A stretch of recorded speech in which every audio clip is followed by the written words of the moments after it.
Hi guys, what's going on, and welcome back to another episode of Conqueror's Blade. So it's just going to be quite a short video today, but with the patch notes just released for the sort of April mini patch, I just wanted to touch on a couple of the interesting things that are coming with it. There's only really two main points I wanted to touch on, so we'll keep this to quite a short, hopefully a 5-minute video.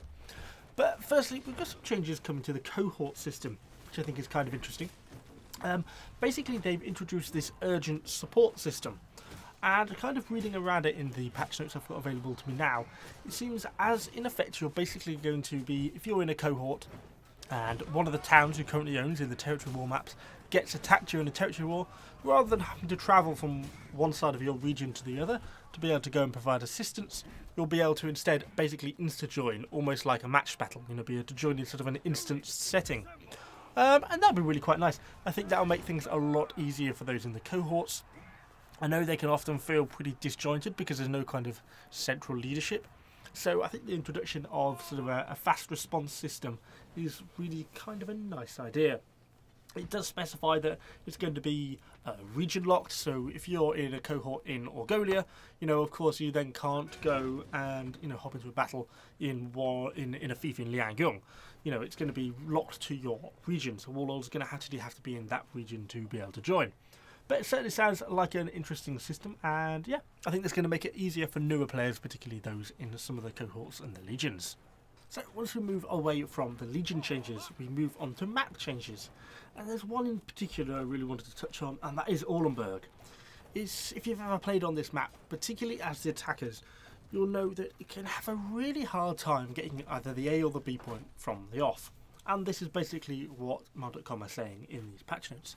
And it really is the case, because the A point is beyond the gateway, and so really the only realistic way in is through, well, frankly, a very narrow gateway, which makes it very hard to get past there, because the defenders can sit either side, and it makes it very easy for them to defend in that sort of capacity. So then you go to the B point, and then you've got to get up the siege tower, over the walls, down the walls, and into the large flat area below, which makes it very easy for the defenders just to cav charge and clear out the B point. And, obviously, as the attackers, you can't get cav in there because, there's a wall in the way. So it becomes this sort of relatively impervious barrier. And it means that there's a lot of the time the win rate for Allenberg is very much in favour of the defenders. So that's what mod.com is recognising in these patch notes. Good. I largely agree. I think it does need improvement. Although, interestingly, the first change they make is to increase the defender numbers by 1. Which seems slightly contradictory. So now it's 15 v 15 rather than 15 attackers to 14 defenders. So at least from the off, it's going to get quite a bit harder. But then we start to see some more positive changes. So they basically come on to comment that the location of the banners between point A and point B are too close together. I would actually agree. I think if they are pretty close together, it makes it quite easily, particularly for defending ranged units, to be able to just shuffle a few meters and fire both on the A point and the B point. So they say they are moving the B point to the wall. Now, I'm not sure if that means they're going to put it right at the base of the wall or actually on the wall itself. I hope it means they're going to move it onto the wall, because if they do that, that will remove the ability for the defenders to real sort of, repeatedly like Hussar charge or Monastic Knight charge the B point and clear it out.